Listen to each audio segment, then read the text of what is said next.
What was supposed to be a prank on a teacher instead backfired on the students.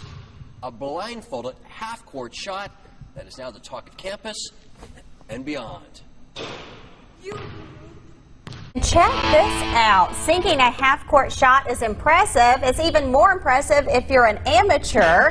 And if you do it backwards, well, that's just possibly a once-in-a-lifetime achievement. I couldn't do it for sure. It happened on live TV Tuesday in Milwaukee, Wisconsin, for a local reporter there who was previewing the Harlem Globetrotters' upcoming visit to their city. Take a look.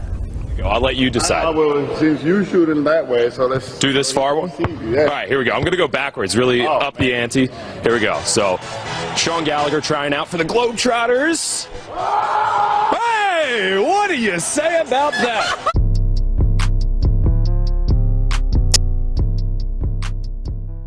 Defended by Simmons. Is this the dagger?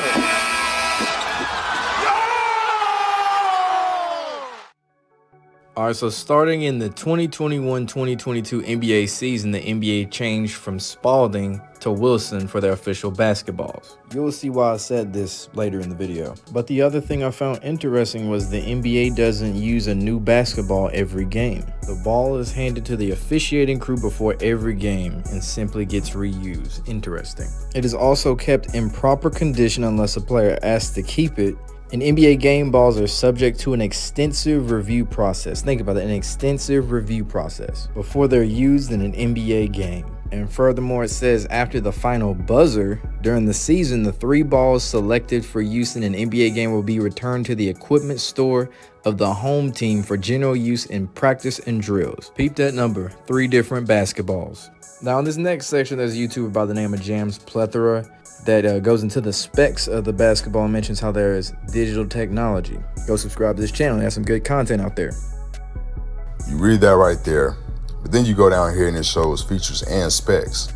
So the specs here are pretty much the same as the ones on Spalding. So it shows you that. Ships inflated, all that kind of stuff, right? So you go back, but you go to the features and it pretty much shows you all that. But I want to note this right here. If you look here, it says the NBA Game Ball 1 is the closest to what is used by the pros every season. However, basketball is used for NBA games, may have unique specifications, digital technology, and or stricter quality controls or tolerances. So I want to take notice of digital technology. So a lot of people have questioned as of lately, and I've seen this become a lot more prevalent of a question. Are there magnets inside of the basketballs? Do I think so? Yes, definitely. Because I've seen after that Kawhi shot against the Sixers in 2019, I had no choice but to believe it. Now, if you remember from my magnetics and football video, how they put a transmitter inside the football, look what Wilson is able to do with the technology in a basketball. Now, what I'm finna show you is not the official NBA basketball, but it's from the same brand, Wilson, that makes the official NBA basketball. Also the same ones that make the official NFL football. And we've already seen the magnetics with the football and the gloves. So you gotta ask yourself, would you really put it past Wilson to do this with an official NBA basketball? Especially when you factor in all the money wrapped up in sports betting. Because remember, this is a sports entertainment business.